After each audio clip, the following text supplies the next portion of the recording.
Yuqoridagi tasvirlardagi avtohalokat Jizzaxda aynan mana shu mashina bilan yuz bergan. 28 yoshli haydovchi esa o'sha vaqtda olgan og'ir tan jarohatlari bilan voqea joyida vafot etgan.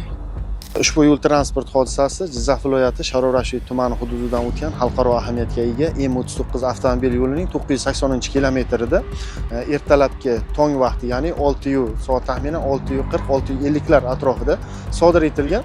Voqea aynan mana shu yo'lda sodir bo'lgan. Bu tomondan, ya'ni Toshkentdan Samarqandga harakatlanayotgan Matiz rusumli avtomobilning haydovchisi uxlab qolishi natijasida yo'lning qayrilib olish joyidan qarama-qarshi yo'nalishga chiqib ketgan va bu tomondan kelayotgan yuk mashinasiga urilib ketishi natijasida dahshatli avtohalokat sodir bo'lgan. Yo'l transport hodisasi yuzasidan Jizzax viloyati Sharof Rashid tumani ichki ishlar bo'limi tergov bo'linmasi tomonidan tergov harakatlari olib borilmoqda.